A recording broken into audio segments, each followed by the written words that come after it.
At Starbound, we tell stories the human way, not with artificial voices or AI slop. In the end, what's HFY without humanity? Subscribe to keep it this way. My name's Chikondi. Let's begin. The thing in the containment field at Lunar Analysis Station 3 was, to put it in the most generous technical terms, an artifact of profound neglect. A pitted, scarred metallic ball, roughly 3 meters in diameter, floated in the field, bearing the radiation burns of unshielded atmospheric entry and the pockmarks of micrometeoroid impacts accumulated over a vast length of time. It resembled a forgotten targeting drone, rediscovered after millennia adrift in the void. Dr. Kenna Rohan stared at the probe's holographic projection, her posture taut. For once, the restless intelligence and biting sarcasm that usually animated her expression gave way to bafflement. Around her, low hums and the soft clatter of keyboards filled the observation deck as her analysis team worked. Screens glowed with spectrographic readouts, gravimetric plots, and radiation decay charts, each reinforcing the same incredible narrative.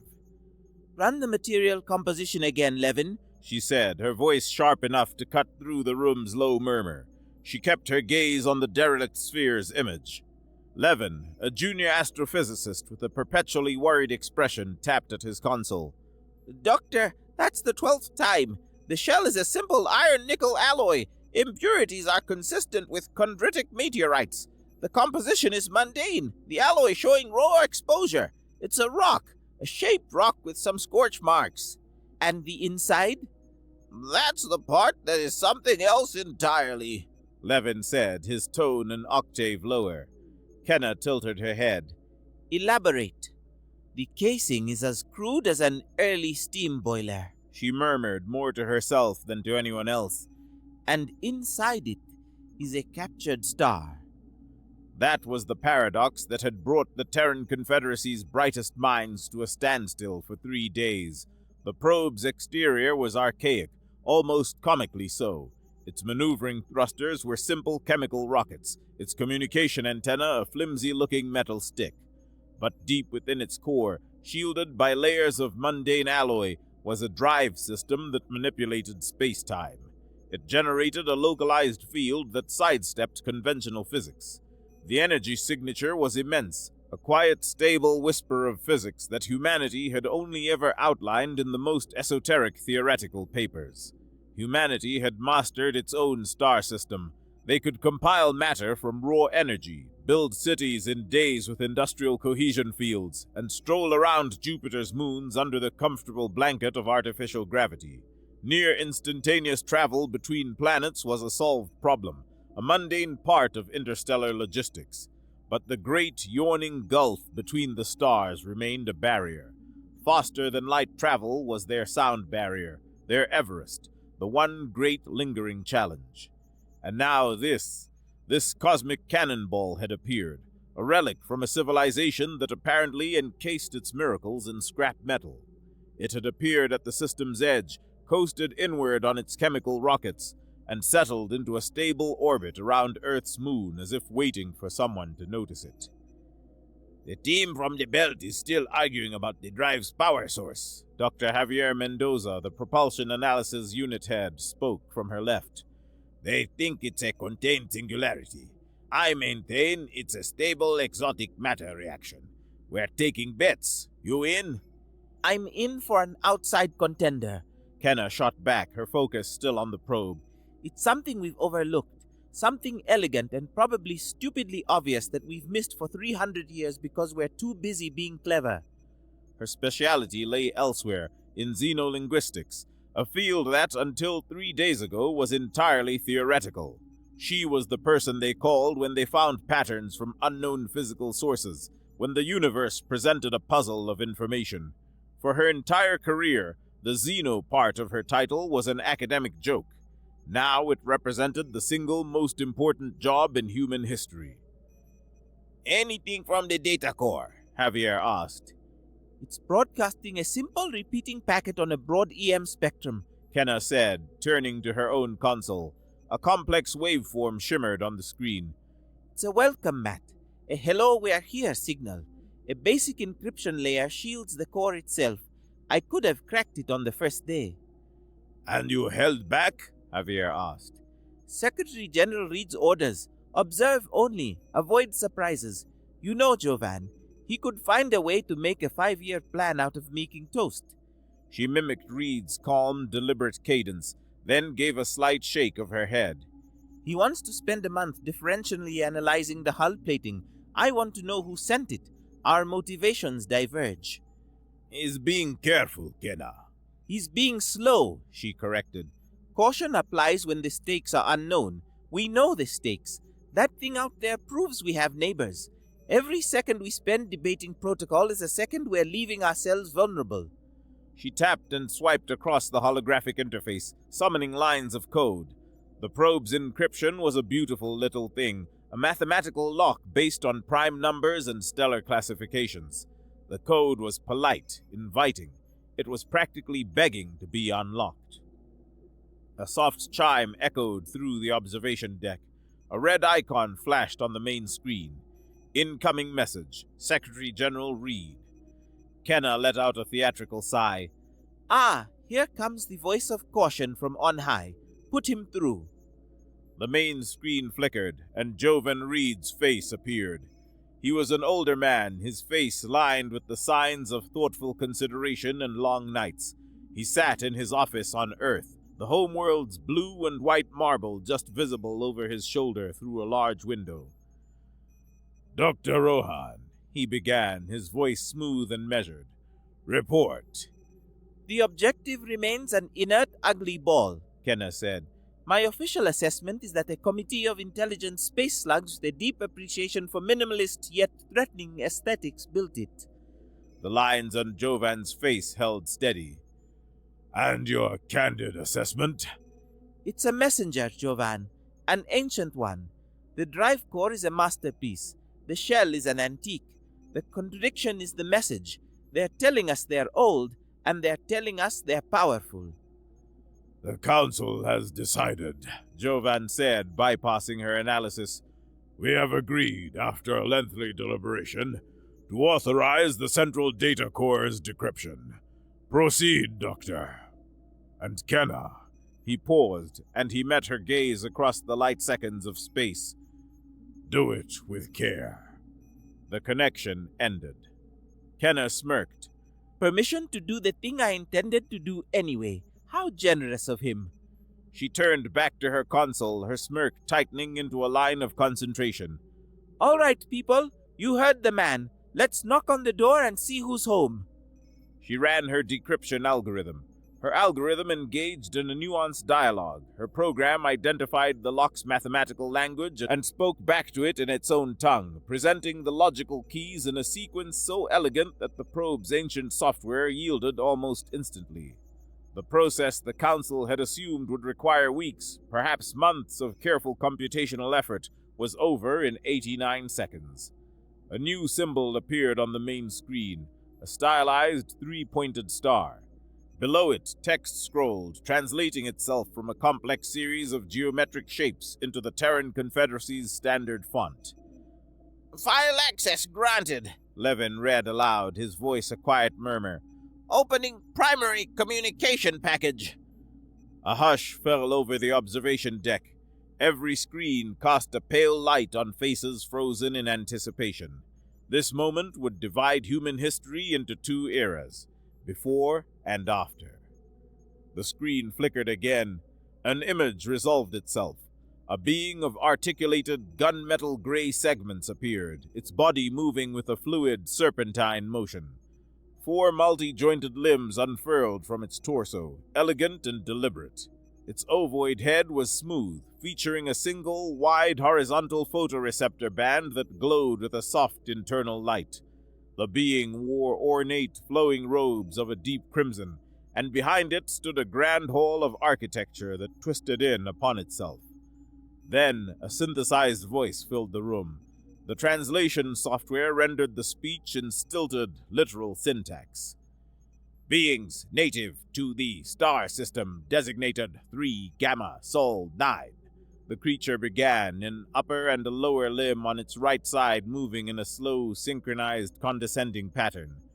"By the eternal decree of His Imperial Majesty, Emperor Hadrian Lux IV, Master of the Thousand Stars, Lord of the Crimson Fleet, and Shepherd of the Galactic Path, this serves as notification of your formal incorporation into the Cymic Imperium." The only sound was the low hum of the station's life support. A strange, cold sensation prickled at the base of Kenna's neck. "We have noted your technological development," the recording continued, its tone flat and dismissive. "While rudimentary, it shows potential for productive service. Your world, rich in heavy metals and biological resources, will be a valuable addition to the Imperial Demesne. You will submit your instruments of governance to the first designated Imperial Proctor who makes contact. You will surrender your fleets, disarm your defenses, and prepare your populace for integration. Compliance ensures continued existence. Defiance will result in atmospheric cleansing. You have one of your planet's years to prepare for your subjugation. Long may the Emperor reign." The image faded, and the Imperium's three-pointed star replaced it. For 10 seconds, the station's hum was the only sound, until a single choked gasp broke the quiet. Someone was laughing. It was Kenna. She clapped a hand to her mouth, her shoulders trembling. The laughter was quiet at first, a strangled gasp, but it grew into a full-throated, unrestrained roar. The laughter was infectious. Levin let out a nervous chuckle, which turned into a giggle. Soon the entire room, filled with the most brilliant scientific minds humanity had to offer, echoed with laughter. They laughed at the sheer, unmitigated pomposity of it all. They laughed at the label of rudimentary from a creature who sent its mail in a tin can. Kenna brushed a tear from her eye, her breathing still ragged. Atmospheric cleansing? Did he actually say atmospheric cleansing? Who writes this stuff? It sounds like propaganda written for children. "They're serious, Kenna," He smiled faintly. "That was a declaration of war." No, Kenna corrected, her laughter subsiding into a wide, dangerous grin. That was a clerical error. They sent a form letter to the wrong address. She glanced from the mocking symbol on the screen to the raw data stream still pouring from the probe's core. The pompous message was just the wrapping paper. The real gift lay buried underneath. Her superiors were already scrambling, alerting Earth's leadership, preparing for emergency council meetings. Their focus was the threat. She focused on the terabytes of engine telemetry tucked away in the probe's travel logs, the junk mail, the metadata, the boring operational drivel that everyone overlooked. And in that data, a flicker, then a pattern. While her colleagues panicked and her leaders prepared to debate, Kenna Rohan leaned closer to her console, her grin tightening into a line of predatory focus. The Cymic Imperium had just handed her the key to the universe. Now she would use it to find the Emperor's front door and ring his bell. While Jovan Reed was drowning in process, Kenna Rohan was surfing on chaos. For 5 days, the Terran Confederacy Council's debate spiraled, agonizing and circular. The emergency session convened in the Assembly Hall in Olympia, the Confederacy's capital, a grand amphitheater designed for calm, rational discourse. Right now, shouts echoed off its acoustic panels. Jovan presided over it all, his expression calm, but Kenna, watching via a secure feed from her lab on Luna, saw the muscle jumping in his jaw. A diplomatic overture is the only responsible course of action, argued the delegate from the Martian colonies, a woman named Inez. This could be a misunderstanding, a mistranslation. We must respond with a message of peace, outlining our own sovereign status. "Peace!" scoffed Admiral Quinn, the head of the Terran Defense Force. His uniform was immaculate, his posture unbending. "They threatened to cleanse our atmosphere. That is a clear promise. We should be mobilizing the fleet. We have cohesion field projectors that can atomize their ships before they even get within weapons range. We need to show them that this system is a fortress. A fortress they can apparently bypass with FTL travel, Admiral, Kenna muttered to her screen, while we're stuck here throwing rocks. The arguments continued. Factions formed and dissolved. The idealists argued for a gentle and open-handed approach. The Hawks demanded a preemptive strike, using humanity's superior in-system technology to make an example of the first Psymech vessel that dared to show its face. Jovan listened to it all, acknowledging each speaker with a nod, steering the conversation away from personal attacks and back to the central question. They were debating the rules of a game they had yet to understand, using a map that was 300 years out of date. Kenna, on the other hand, was drawing a new one. She had locked herself in her primary analysis suite, ordering the station AI to grant access only to her direct team and to filter all routine hails. The Psymech ultimatum was a problem for politicians. The data stream from the probe was a problem for her. And the data stream was the most beautiful problem she had ever seen. The telemetry logs were a chaotic storm of numbers, a raw dump of the probe's journey across interstellar space. To anyone else, the logs were incomprehensible static. To Kenna, they were music. She perceived languages in everything, in code, in mathematics, in the subtle grammar of a collapsing star. And the Psymech FTL drive spoke a specific language. She filtered out the noise, searching for the core operational sequence, the moment of transition from sublight to superluminal velocity. There, buried in the data, she found it. A recursive pattern in the probe's spacetime wake, a subtle frequency. Human physicists had always assumed FTL would require a brute force energy application. This specific wave pattern vibrated spacetime in just the right way to allow a vessel to sidestep reality. A current of discovery jolted through her. She pulled up the archives, digging through centuries of human scientific history. Her search parameters were esoteric, focusing on fringe theories and abandoned research. And then she found it. The Casimir-Faraday inversion theory, proposed over a century ago by a pair of brilliant but tragically underfunded theorists. The theory posited that FTL travel was possible by creating a pocket of negative energy density that would allow a ship to ride on a self-generated wave of spacetime, effectively tunneling between 2 points, instead of by exceeding the speed of light. The scientific community had dismissed the theory. The calculations required to identify the correct frequency and maintain the stability of the negative energy bubble were computationally prohibitive. A computer the size of a planet would take thousands of years to solve the initial equation. It was a theoretical dead end. You circumvented it, she whispered to the empty room, her eyes wide as she understood. You cheated. The Psymech had bypassed the calculation. The probe's data showed that they had found a natural phenomenon that performed the calculation for them. Filaments, cosmic strings of exotic matter left over from the Big Bang, crisscrossed the galaxy. These strings vibrated at the correct frequency. The Psymech FTL drive merely latched onto an existing one. It was less like inventing the automobile and more like discovering a galactic superhighway that existed all along. The FTL drive was just the on-ramp. Levin! Javier! Get in here now! Her yell echoed in the sterile lab. Her team scrambled in, their expressions worried. They found her hunched over her console, a manic grin on her face, her eyes alight. The Casimir-Faraday inversion, she said, pointing at a complex equation she had scrawled on a holographic whiteboard. They're using the Casimir-Faraday inversion. Javier stared at the equation. Infeasible. The computational requirements are irrelevant if the solution is a constant, Kenna interrupted, her words coming in a torrent.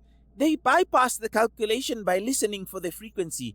Their drive tunes itself to the background vibration of a cosmic string. It's a key.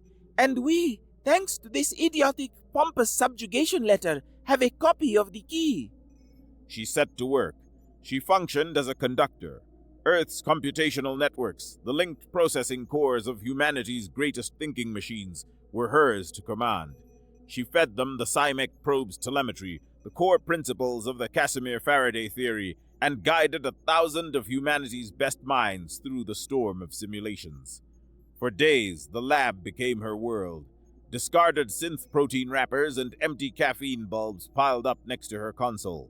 Sleep was a series of 20-minute naps in her chair, jolted awake by a new simulation result or a breakthrough in the equations. Simulations flickered across her screens. Models collapsed and she rebuilt them. She was reverse engineering a miracle, guided by the ghost of a forgotten human theory and the arrogant oversight of an alien empire. On the morning of the 5th day, as the council in Olympia was beginning to debate the exact phrasing of a subordinate clause in their proposed diplomatic response, a quiet chime echoed in Kenna's lab. The simulation had stabilized. On her main screen, a virtual vessel, sleek and silver, engaged its drive. Space around it flexed and held. The ship slid sideways out of reality and reappeared a simulated light year away. The journey had taken less than a second. A slow, weary smile spread across Kenna's face as she leaned back in her chair. She had done it. Humanity had a way out. The cage door stood open. Hey, if you're liking this story or you just think we're doing a great job at Starbound, please leave a like on this video. Now back to the story. The Council's inaction was a strategic liability. They were playing checkers, while the other side was playing a three-dimensional chess game they were unwittingly losing. Talking peace with a culture that opened negotiations with surrender or die was suicide. The only language a bully understood was a show of strength, or in this case, a well-targeted, existentially terrifying whisper in the ear. While the politicians debated, Kenna went back to work. Her target was the probe's communication system. Deep in its code lay a low-level diplomatic beacon ID, a sort of digital passport. The old protocol, likely untracked, was the perfect backdoor. Hacking their military networks was a dead end. They would have hardened and shielded those networks. But a civilization as old and vast as the Imperium had built itself on a mountain of bureaucracy. And bureaucracy meant logistics. And data, to Kenna, was a weapon. She wrote a simple, elegant program, a bot. It spoofed the probe's ancient diplomatic ID and identified itself as a Logistics Query Bot Series 9, tasked with updating redundant shipping manifests. The bot was the most unassuming digital entity imaginable. For 48 hours she let it run, a quiet little mouse she released into the grand unguarded library of the Scimek Imperium's public network. Their security was a joke, built on arrogance. The concept that a rudimentary species would even think to probe their public data network, let alone have the capability to do so, was so alien to them that they protected it with little more than a simple hierarchical password system. The hierarchy was strict. An admiral could access a captain's data, but the reverse was structurally prohibited. The concept of an outsider penetrating their hierarchy was inconceivable. Her bot, with its dusty, forgotten diplomatic credentials, gained access as a trusted, if minor, functionary. It patiently crawled through the Scimek public network, requesting shipping logs, cross-referencing star charts, and downloading public records. It moved through the network, accessing only public-facing files, its activity blending with the background hum of routine maintenance. She was looking for one being, Emperor Hadrian Lux IV. It was a galactic search for a single datum. She started with public appearances, cross-referencing them with the Imperial fleet's official movements. She tracked his private transport shuttle, a vessel named the Gilded Rest. She followed its flight plans, its supply orders, its maintenance schedules.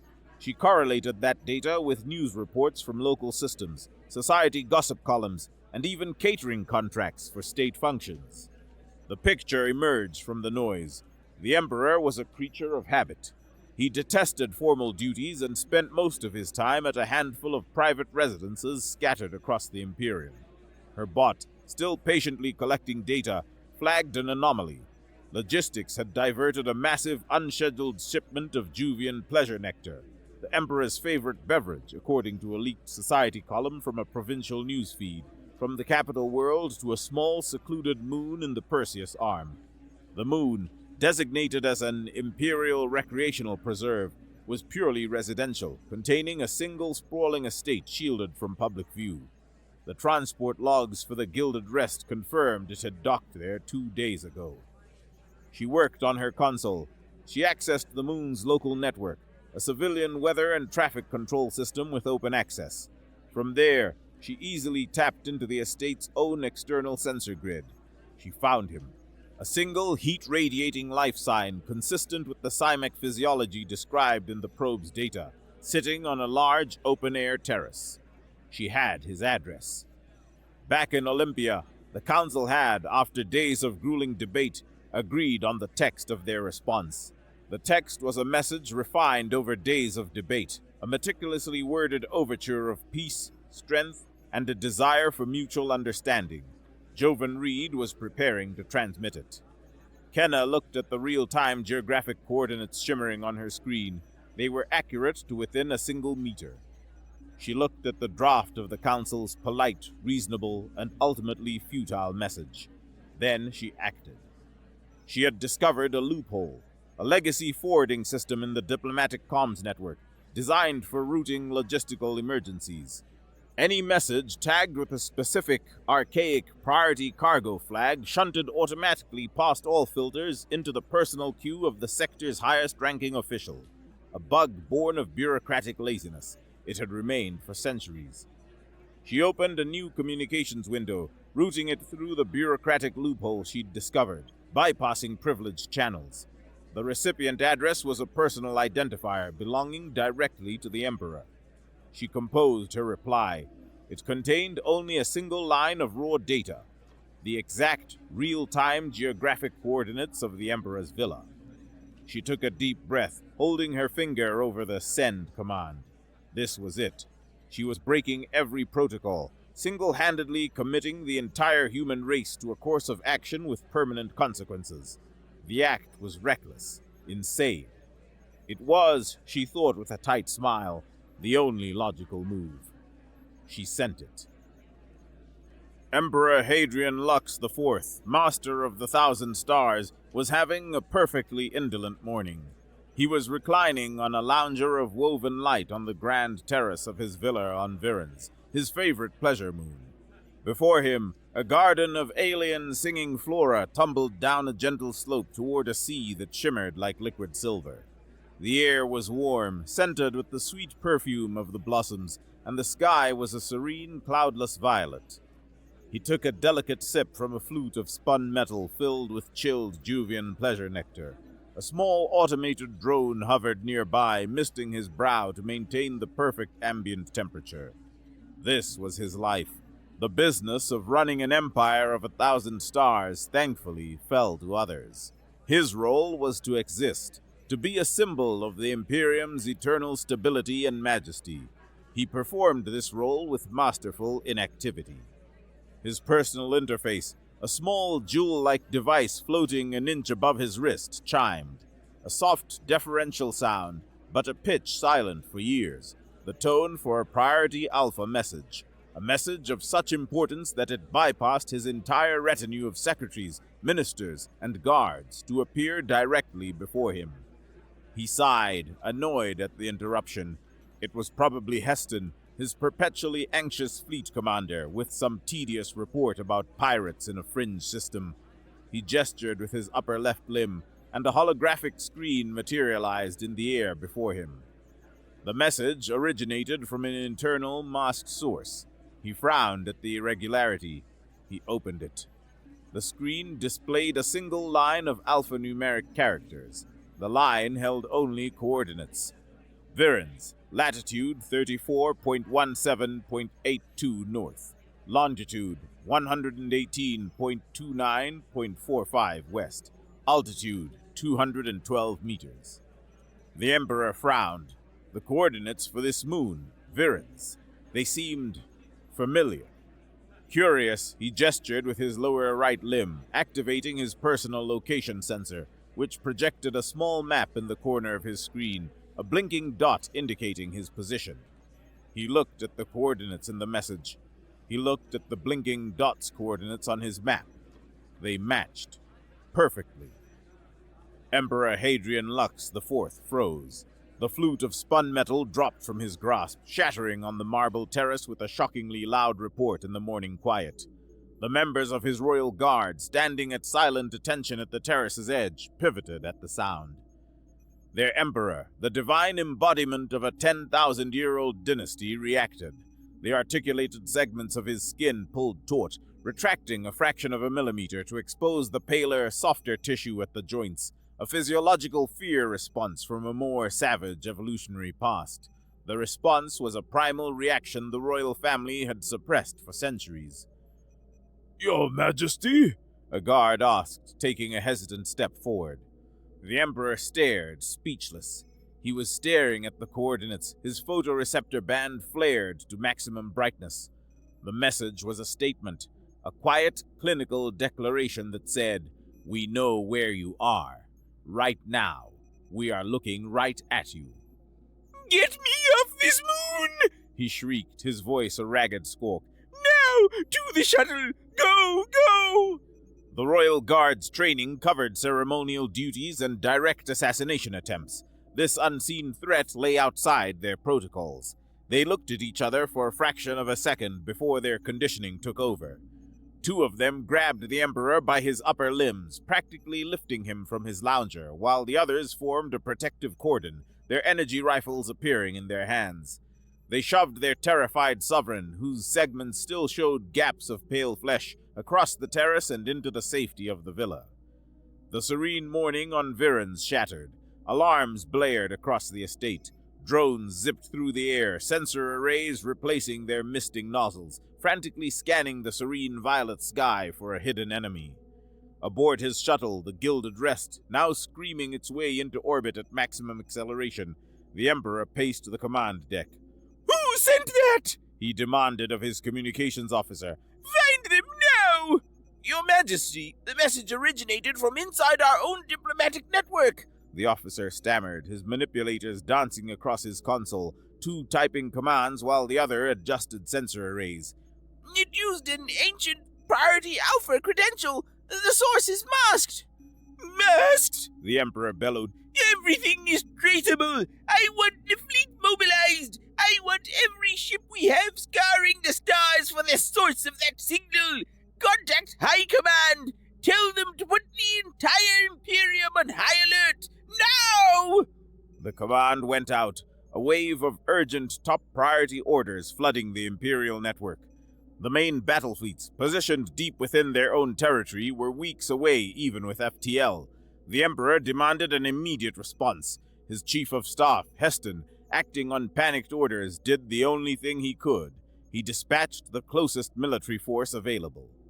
The Parthian Rim Patrol Fleet, a small, aging flotilla assigned to anti-piracy duties in a quiet corner of the galaxy, a symbol of routine patrol rather than imperial might. But the flotilla was close, and all they had.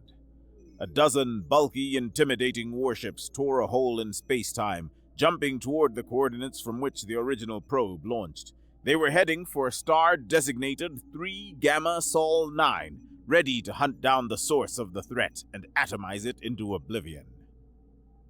Back in the Sol system, a new tension underscored the quiet hum of operations. An automated network traffic monitor, an unsleeping digital watchman, had flagged an unauthorized activation of the alien probe's high-gain antenna originating from Lunar Analysis Station 3. The alert appeared on a secondary screen in Jovan Reed's office in Olympia. He was in the middle of a final briefing with his diplomatic team before transmitting their meticulously crafted message of peace. His stomach tightened. With weary certainty, he knew who was responsible. "Patch me to Analysis Station 3, he said, his voice dangerously quiet. "Security, Chief. Highest priority." The connection was instant. "Mr. Secretary General!" "I have a flag on the probe's transmitter.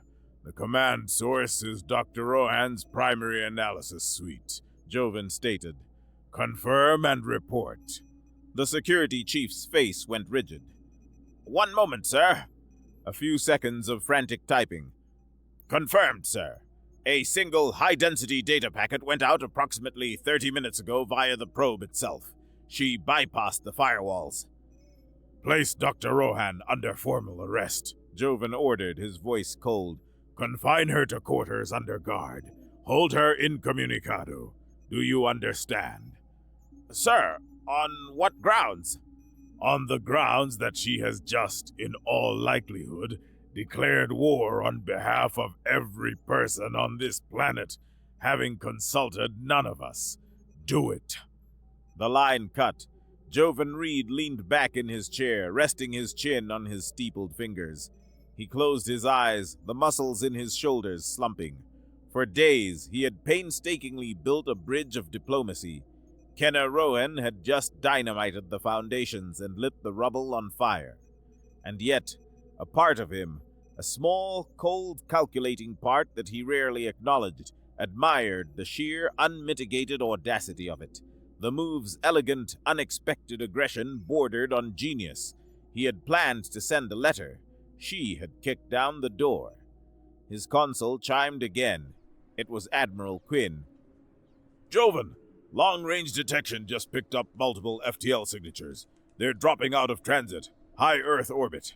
12 of them. Military configuration. They match the probe's general design profile. The fleet has arrived, Joven said, his voice grim. Admiral, I assume the diplomat's courtesy is ready. It has been ready for a day, waiting for your order. We rushed it to completion the moment Kenna's team cracked the FTL drive. It's a prototype, Joven, barely tested. It will have to do, Reed said, standing up. Scramble my transport. I will meet them. You're going out there yourself? Quinn asked, shocked. That's reckless. We should send a drone, or a military escort at least. They're expecting a fight, Admiral. They expect a cowering species behind its defenses. A single diplomatic vessel emerging to greet them will break those expectations. And its sole passenger, the leader of this government, will present an unexpected outcome. He straightened his jacket. Dr. Rohan started this conversation. It falls to me to finish it. The diplomat's courtesy was a marvel of design. Where the Cymec ships were brutalist wedges of dark metal bristling with weapon emplacements, the human vessel was a sleek silver needle. Its design prized speed and elegance, a statement of confidence. Its most powerful weapon was the message its existence sent. We figured out your greatest technological secret in less than a week, and our first thought was to build this. Using a modified industrial cohesion field to scatter sensor returns, a military application of their construction technology, the Courtesy had positioned itself directly in the Cymec fleet's path. As the 12 warships lumbered into orbit, their sensors sweeping for threats, the Courtesy appeared. It dropped its dampening field, its silver hull glinting in the harsh sunlight. A single small vessel faced a squadron of predators. Aboard the Cymec flagship, the Imperial Hammer, Commander Varric Kliss stared at his viewscreen in disbelief. What is that? He demanded. Where did it come from? Scanners were clear, Commander, his sensor officer reported, his voice tight with confusion. It just materialized. One moment empty space, the next, it's just there. Its arrival was silent, leaving a clean sensor sweep. A channel opened. This is Commander Varric Kliss of the Parthian Rim Patrol Fleet, Varric broadcasted, his tone bristling with aggression. You are in violation of Imperial space. Identify yourselves and prepare for inspection. Who are you? The reply came in flawless organic Cymec. Commander Kliss, this is Secretary General Joven Reed of the Terran Confederacy. We are humanity, and we believe there's been a misunderstanding we would like to correct. Your assessment is incorrect, Varric snarled, trying to regain his footing. We received a direct threat against the life of the Emperor. Surrender now, and he may show you mercy. To emphasize his point, he ordered his weapons officer to lock onto the human ship. A targeting reticle appeared on his main screen, painting the silver vessel. A demonstration, then, Reed replied, his voice serene. To show that our intentions are peaceful, please observe your forward weapons console, Commander. Varric Kliss glanced down. His main console, a solid block of polished metal and embedded opalescent conduits, seemed to dissolve for a moment. Then, with a series of soft clicks, it disassembled itself. Screws unscrewed themselves, panels slid back. The opalescent conduits lifted from their sockets and floated in the zero gravity of the bridge. Within seconds, the entire console had deconstructed into a cloud of its component parts, hovering harmlessly in the air before him. Every component was intact, just disassembled. On the bridge of the Imperial Hammer, the crew stood frozen. They stared, their photoreceptor bands wide with alarm. This was a statement of technological superiority so profound it was like witnessing a miracle. The quiet, effortless display declared, "We can take apart the atoms of your ship while you're still inside it. Your weapons are irrelevant." All four of Varric Kliss's manipulators grew cold. The creature on that ship had used some kind of focused industrial beam, a cohesion field manipulator, from thousands of kilometers away, targeting a single console inside his shielded bridge. The Imperium had such technology, of course. Theirs were the size of a moon. He was far beyond his depth. This was a power to reckon with. This was a new order of power. "Open the secure channel back to the Emperor," he whispered to his communications officer. "Immediately!" Aboard the diplomat's courtesy, Jovan Reed watched the cloud of components on his own viewscreen. The standoff was stable for now. Terror and anger made the Psymech a volatile combination. Diplomacy was his field, yet their culture, their psychology, their internal politics remained a mystery. He was navigating by instinct alone. He needed the person who had the map. "Get me a secure private channel to Dr. Rohan's holding cell," he said to the ship's communication officer. "Audio and video. Encrypt it with my personal key. This conversation is to remain private." A moment later, a small screen flickered to life on his private console. Kenna Rohan's face appeared. She was in a simple gray prison uniform, sitting on a plain cot in a bare white room on Luna, less than 2 light seconds away. A sober intensity had replaced her usual smirk. She looked tired, but her gaze was sharp, alert. "Jovan," she said, her voice a low murmur. "Redecorating, are we? I find the minimalist approach cold." "You have put us in an interesting position, Doctor," Reed said, his voice level. "I put us in the only position," she countered. "You wanted to send a polite letter they would have laughed at before sending a fleet of planet crackers. I sent them a message they would understand. Fear is a universal language." "Perhaps," Reed conceded. "But now I am in a tense standoff with a terrified, angry alien commander who is one bad decision away from opening fire. His flagship is the Imperial Hammer. He's posturing, trying to project strength. I need to de-escalate, yet I must maintain our position of dominance. I need to know what he's thinking." A ghost of her old grin returned. "Give me access to the station's high-gain sensor arrays and my old bot data. I can't hack their internal military systems, but physics doesn't lie."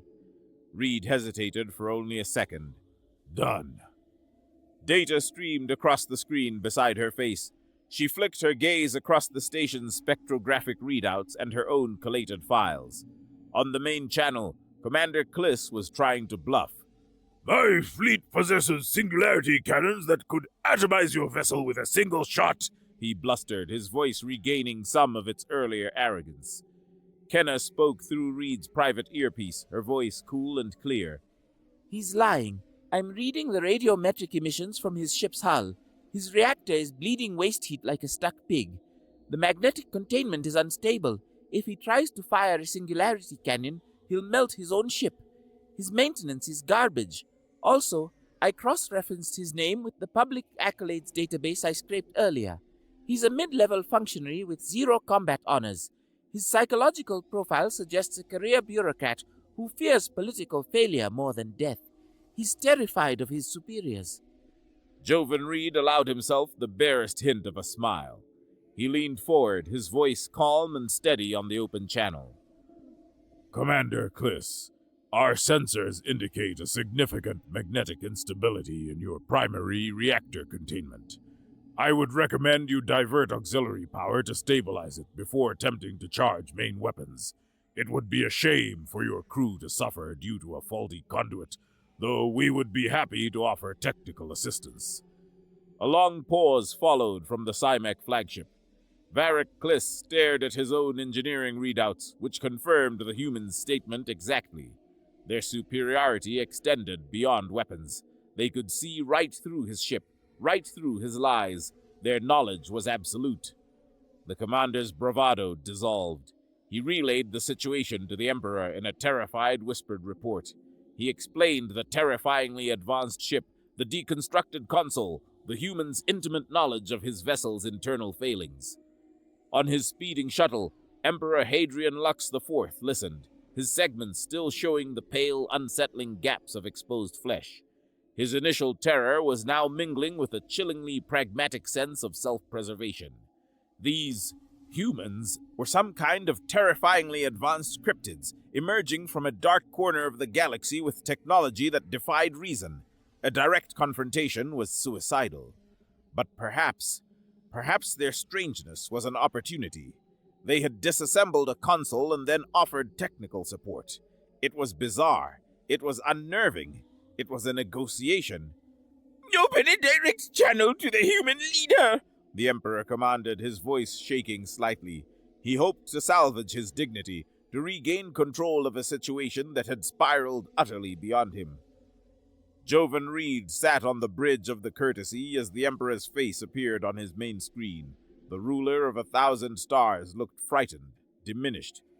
"I am Emperor Hadrian Lux IV," he announced, his voice straining for a regal tone that kept breaking. "You have made your point. What are your terms? What tribute do you demand for my safety?" Here it was, the pivotal moment, the culmination of Kenna's reckless gambit and his own steady diplomacy. He held the power to demand anything, to bring the Cymek Imperium to its knees, but Jovan Reed was playing a longer game. Your Majesty, he began, his tone respectful but firm. Our terms are simple. We seek partnership, a mutual alliance. We are humanity, and our only desire is to correct the unfortunate misunderstanding initiated by your probe. In her cell, Kenna listened and smiled genuinely. You sent us a message of subjugation, Reed continued. We replied by demonstrating that we could compromise your personal security. This was an act of clarification, a correction. You believed us to be rudimentary, suitable for conquest. We have shown you that we are, at the least, your equals.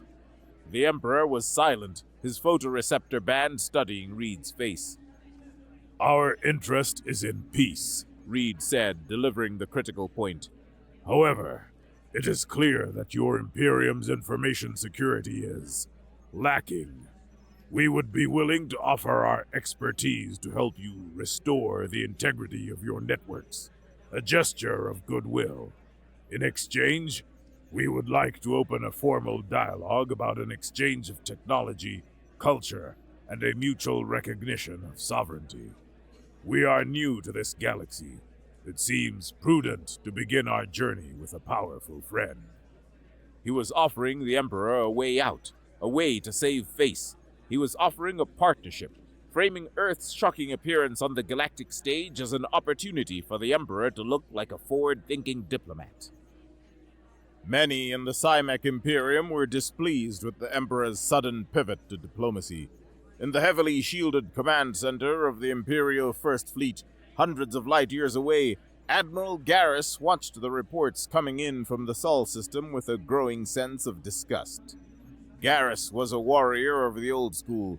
He descended from a long line of conquerors who had built the Imperium with blood and iron.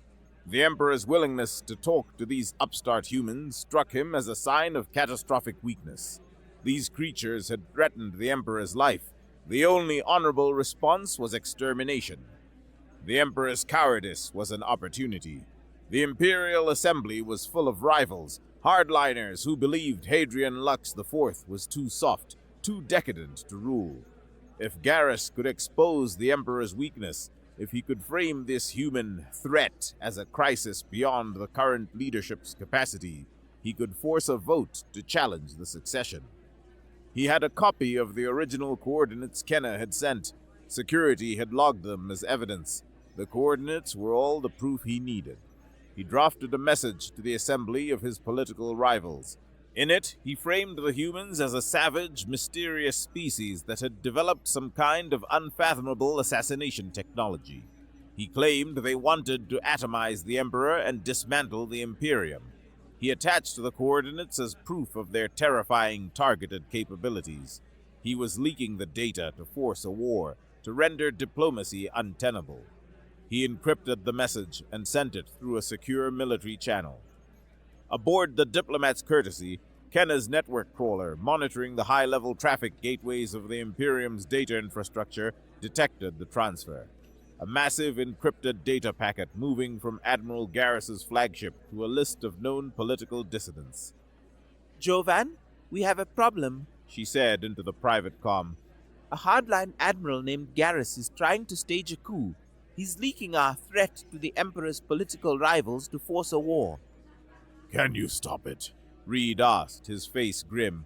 No, Kenna said, typing swiftly on her virtual console. She had seconds before the transmission completed its handshake with the recipient's servers. The channel is too secure to break, but... She grinned sharply. I have another way. I can piggyback on it. She could edit the envelope it was traveling in.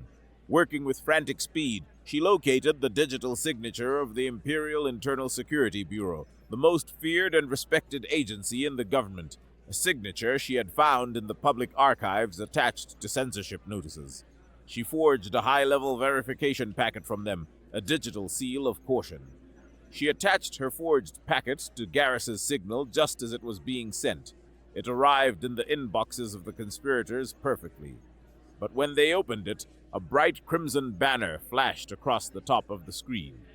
Warning: this message contains unverified intelligence from a politically compromised source, Admiral Garrus, Fleet 1. The data's credibility is currently under Imperial review for potential treasonous manipulation. Proceed with extreme caution. A single, perfectly placed piece of bureaucratic red tape neutralized Garrus's bombshell.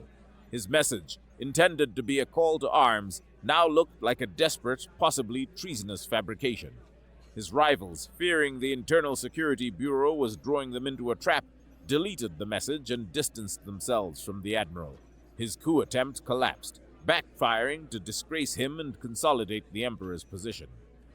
On his shuttle, Emperor Hadrian Lux IV received a report detailing Admiral Garrus's failed plot and the bizarre message that had stopped it. He looked at Jovan Reed's calm, knowing face on the view screen. These humans were technologically superior. They were political grandmasters. They had dismantled a military threat with a weapon and a political threat with a memo, all in the same afternoon. With his internal opposition neutralized and his own personal safety guaranteed by these strange, powerful new players, the Emperor decided. Secretary General Reed, he said, his voice now imbued with a genuine, if terrified, respect. The Cymic Imperium formally recognizes the sovereignty of the Terran Confederacy. Let us begin our dialogue. Days later, the Diplomat's Courtesy docked at Lunar Analysis Station 3. The Cymic fleet, now a diplomatic envoy, waited patiently at a respectful distance. An escort brought Kenna Rohan from her cell. The Secretary General had commuted her formal arrest, her record sealed. Guards led her to a small, private briefing room. Jovan Reed was waiting for her, standing by a large window that overlooked the curve of Earth. You are a weapon, Dr. Rohan, he said, his back to her. You are brilliant, unpredictable, and you operate on a level of intellectual audacity that I can barely comprehend. You are also a terrifying liability who violated every chain of command and nearly ignited an interstellar war. It seems to have worked out, Kenna said, her usual smirk returning. This time, Reed corrected, turning to face her. You won a battle of wits. The next crisis might require something other than a well-aimed piece of information. It might require trust, alliances, patience, things unfamiliar to you. He paused, studying her. You are not wasting your talents in a lab anymore. It's like keeping a fusion reactor in a broom closet. Eventually, the whole station burns down. Kenna's smirk faltered slightly. So I'm fired? No, Reed said. You're being promoted. He gestured to a chair. I'm creating a new branch of the Diplomatic Corps, the Diplomatic Cyber Relations Command. Its mandate will be to analyze, understand, and, when necessary, engage with the information networks of our new galactic neighbors. The command will be our eyes and ears in a world we are only beginning to understand, and you will be its head. Kenna stared at him, speechless for once. This is a new assignment, Doctor, a responsibility, Reed continued, his voice firm. The assignment is a leash, a longer one, perhaps, but a leash all the same. You will report directly to me. You will have a team, resources, and a mandate to be creative, but you will act only with my authority. Your job is to provide me with options and weapons. I will decide their deployment. Give me cause to affirm this decision. He extended a hand. After a moment's hesitation, Kenna shook it. His grip was surprisingly strong. Weeks later, Kenna sat at the center of a vast new command center deep within the diplomatic complex in Olympia. The main screen before her showed more than a single star system. It showed a map, teeming with the myriad stars of the Cymek Imperium, their data networks now open to her through formal diplomatic channels. She zoomed out. The Imperium was just a small, colorful splash on the screen. Beyond it, the vast, unexplored spiral of the Milky Way spread out, a tapestry of infinite unknown lights, a sea of puzzles, threats, and wonders. Dr. Kenna Rohan, head of the new Diplomatic Cyber Relations Command, flexed her fingers over the console. A slow, focused smile spread across her face. It was time to get to work.